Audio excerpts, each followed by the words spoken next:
Okay, so hello everyone and welcome to my session. My name is Kemal Ariowibowo. I'm from Indonesia, Bandung Institute of Technology or School of Business and Management, and also from RAND School of Business or RANS France. And in today Kuala Lumpur International Conference on Management and Business Practices, 4th of December, I would like to bring out the topic of the correlation of a country's supply chain performance to logistic performance have on a country's economic condition. And this will be a comparative analysis between the developing and developed countries. And before I start, I would like to say a few words of acknowledgement to two of my supervisors, Mr. Olajide Festus Awokoya and Mrs. Anissa Noventias, from both France and Bandung, respectively, who taught and helped me to complete dissertation, and for obviously to my family and friends that closely supported me throughout this dissertation, and to Eurasia for this amazing opportunity to present my work in an international scope.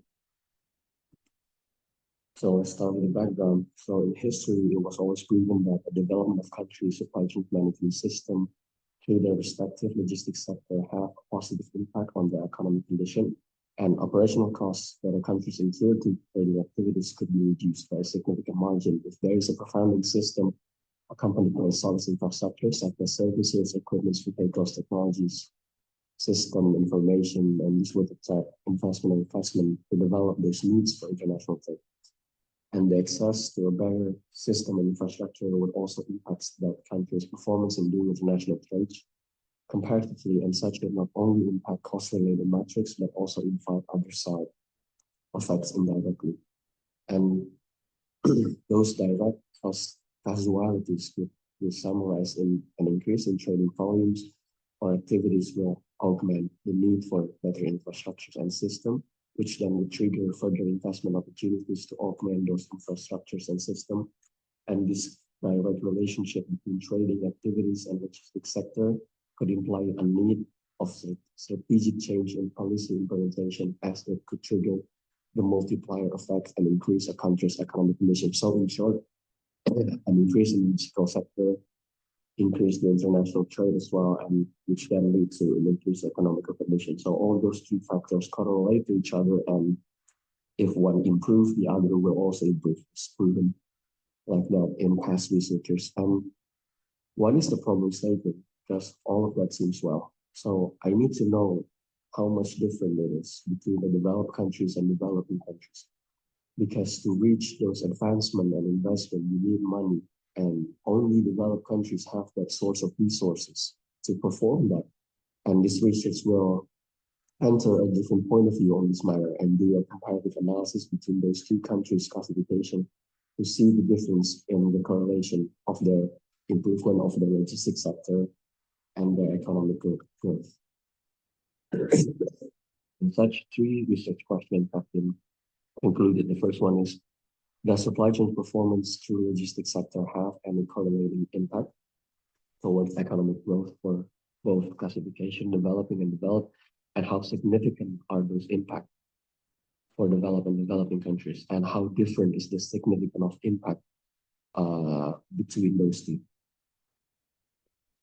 And the research objective is, for the first question, is to understand, is there even a correlation, just as past studies mentioned, between logistic performance indicator and economic growth in both classification. Second, this research objective is to compare analytically whether logistic performance has impact economic growth the same way for both classification. And if there's a difference, I want to see the difference. So that's the last objective, to comparatively compare those two statistically. And such, this is the foundation, the theoretical foundation that I've used. The first one is supply chain performance management measurement.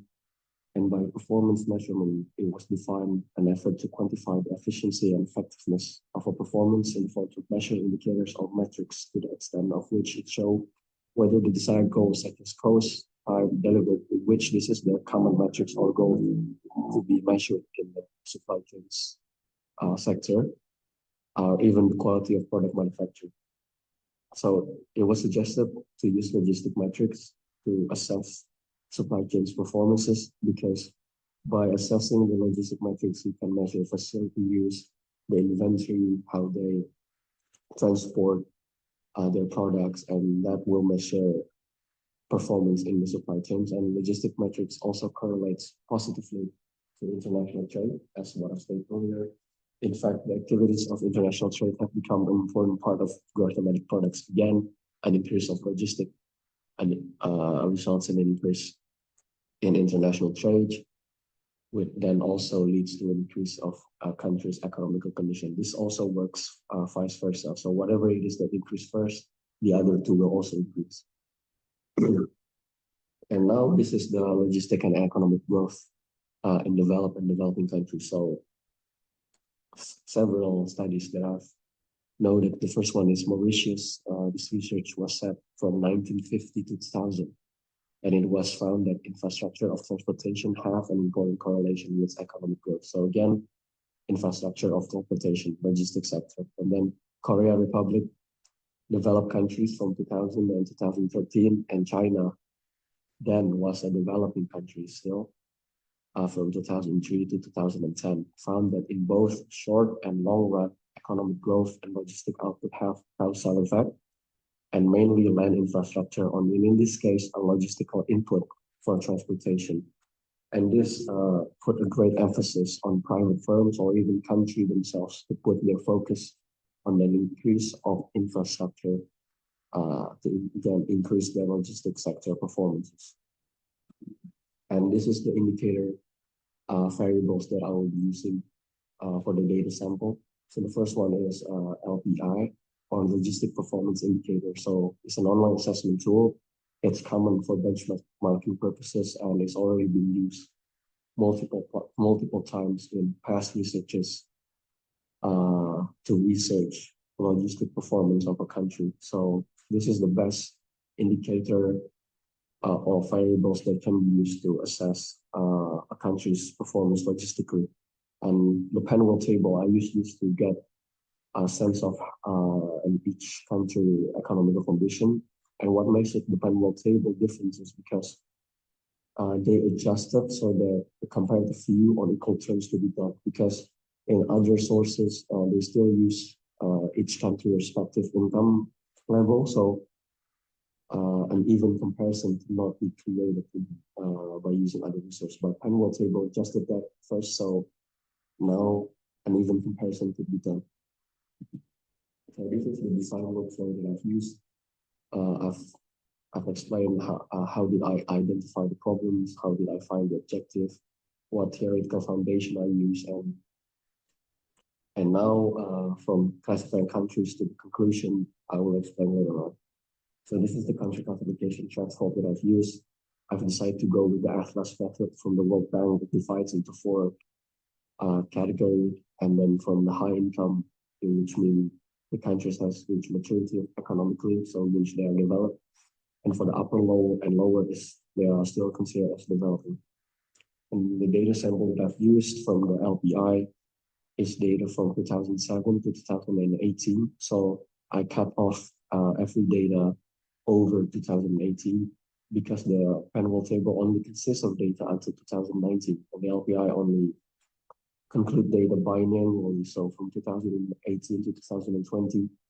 But the Penwell table at that time was only consist data from 2019. So prior to 2007 and after 2018, I cut off the data.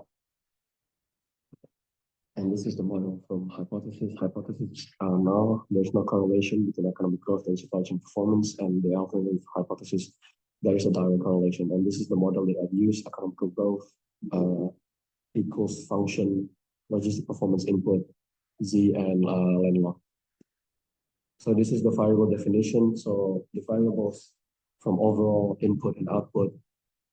This is the definition. So in overall, it average all 6 of the subcategories from tracking, quality of logistic, ease of shipment, custom clearance, and timeliness. From the input, I only put infrastructure to measure a country's logistic input, and from the logistic output of a country, I put timeliness in a way is a measured amount of times the right products reach the designated recipients. And this is the other variables, EGR or economic growth, GDPT -1 or lack GDP per capita of a previous year as the capability to invest of a country. LGR, labor growth, and human capital, the quality of those labor force. And this is the dummy variables, border lengths and landlocked, to make it more even in the research. And this is how I get those variables, especially the EGR. So like GDP per capita, I got from GDP per capita divided by population, and then from those two real GDP, I subtract the last one, so I could see the difference in real GDP per capita. And then I got the economical growth. And this is how I got the capability to invest, and the lag GDP, and also the labor growth. And this is the four methods that I've used. First of all, child test, Hausman test, and Bruce and Pagan, Lagrangian test, multiplier test. All those three of those are used to determine whether a fixed model effect could be used or not. And each of them have their own separate function. And the fixed effect is to omit variables that vary and eradicate error in the data panel to reach a more conclusive conclusion. And this is the result of the classification. So developed countries from Australia to Uruguay, they all reach a certain threshold to be called the developed countries. And this is developing countries. All countries that are still a higher income countries to even a lower income countries, all of them are still considered developing according to the World Bank. So there's a huge discrepancy between inside the developing countries classification. And this is the summary of the economic variables.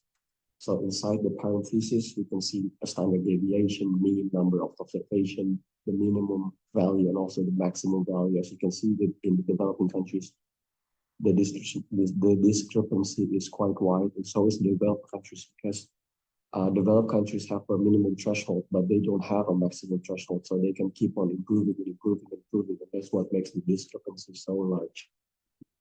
And now is the logistic variables summary. Again, the parentheses are all the same. This is the summary for all the three logistic variables, and this is the results. So first of all, the child test, the F critical value are 0 or below the significant level of 0.05. Then fixed effect will be adopted. Hausman test, the chi-square value is 0.0003 and 0. So again, below significant level of 0.05, fixed effect will be adopted. And the Lagrangian test, chi-bar 2 values are 0.03 each. So means the fixed effect will also then be used. And this is the fixed effect result for the developed countries. Surprisingly, only the labor growth and capability to invest have a statistically significant effect to economical growth because their value is 0.0001, which is below 0.05 significant limit. And all the logistic variables and the human capital variables are all above the significant level of 0.05. So which means they're still affecting something, but they're not significantly correlated. And overall, all of these variables only contribute to 12.5% to economical growth. So there's still like 87.5% other variables not mentioned in this research that could actually be more relevant to use in this research. And this is for the developing countries. It's all the same. Only the labor growth and investment correlates directly and statistically significant. And all of them combined are just valued, only contribute in the value of 26%, which means there are under 73% of variables not mentioned that are maybe cumulatively more relevant to use. Such from the discussion and conclusion, is that from the F statistic could be seen that in both cases of developed and developing countries, all the variables combined do have an impact on economic growth. Yet for developed countries, all of them only contribute to 12, as I've said, and for developing only contribute to 26. So in a way, all of those variables contribute more if that country is still developing. So surprisingly, amidst the problem statement that I've stated earlier, in which only developed country could tap that potential of an investment and advancement of logistics sector to increase their international trade, to increase their economical condition, because they have the resources to, but probably because so that they cannot keep replying the same increasing of impacts because of how high the level of maturity in terms of their economical state is for developed countries. So for developing countries, the opposite happens. So the one time you improve the logistical sector, it also improves more in terms of their economic growth. So this shows that while logistic performance are proven to not have that significant impact in developing countries, they still contributed more to their own growth in economic condition.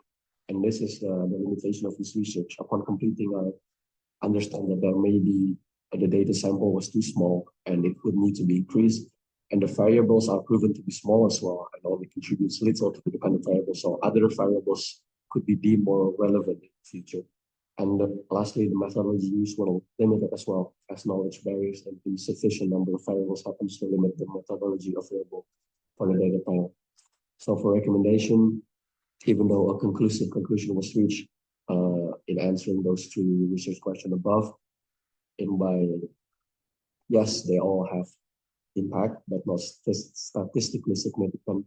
And for developed countries is 12%, for developing countries is 26%. In such developing countries, their improvement of logistics sector correlates better to their economic condition. But for future researchers, there's still room of improvement in such.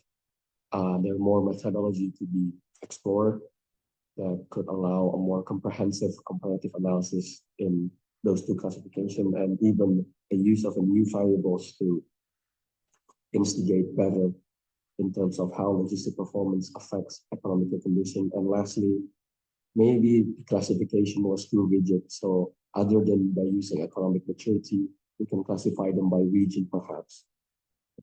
And I think that's all. If there are future inquiries regarding the data or references, kindly contact my email.